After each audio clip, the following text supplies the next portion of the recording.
গতিকে আপুনি যেহেতু এটা ৰাজনীতিলৈ আহিছে আৰু ইয়াৰ আৰত হয়তো আপোনাৰ পাছত এনেকুৱা এজন ব্যক্তি আছে যোনে হয়তো আপোনাক সদায় ইনস্পায়াৰ কৰি আহিছে তেনেকুৱা এজন ব্যক্তি সদায় থাকে ধৰক ভাল কাম কৰি যাবলৈ যোনে সদায় আপোনাক অনুপ্ৰেৰণা যোগায় আহে আপোনাৰ ক্ষেত্ৰত সেয়া কোন হয় আসলতে তেনেকুৱা কোনো বিশেষ ব্যক্তি নাই আমাৰ ঢিং সমষ্টিৰ যিখিনি যুৱ সমাজ আছে তেওঁলোকে আসলতে মোৰ ইনস্পিৰেশ্যনৰ মূল কাৰণ তেওঁলোকৰ লগত মই সময় অতিবাহিত কৰি খুব ভাল পাওঁ তেওঁলোকৰ লগত জড়িত হৈ থাকি ভাল পাওঁ গতিকে তেওঁলোকে মোক উৎসাহ উদ্দীপনা যোগাই আহিছে ৰাজনীতিত যোগ দিবলৈ আৰু সেইটো হিচাপতে মই আহিছো হয় গতিকে আপোনাৰ ইনস্পিৰেশ্যন বুলি ক'ব গ'লে আপোনাৰ যিসকল যুৱ সমাজ হয় আৰু কয় ন যুৱ সমাজে সদায় ধৰক প্ৰগতি বিচাৰে তেওঁলোকে পৰিৱৰ্তন বিচাৰে বা ভালৰ বাবে গতিকে সেয়া হয়তো তেওঁলোকে আপোনাৰ মাজত দেখা পাইছে যাৰ বাবে আপোনাৰ কাষত তেওঁলোকে সদায় থিয় দিছে বা আপোনাক এই ৰাজনীতিত অহাটো বিচাৰিছে নহয়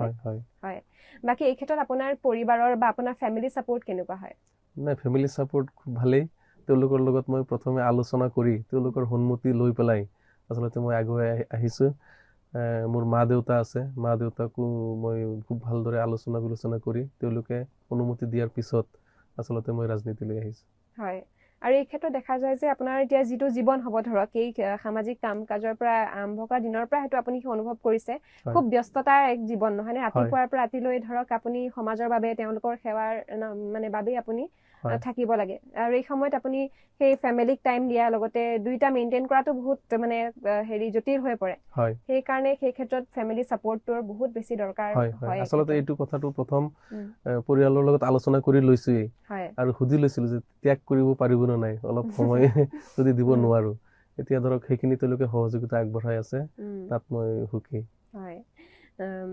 ভালে আসলতে যদি তেনেকুৱা এটা মানে ফেমিলি সাপোৰ্ট থাকে তেন্তে নিশ্চয় আগবাঢ়ি যোৱাত মানে আৰু বেছি আপুনি মোটিভেটেড হৈ থাকে আৰু হয়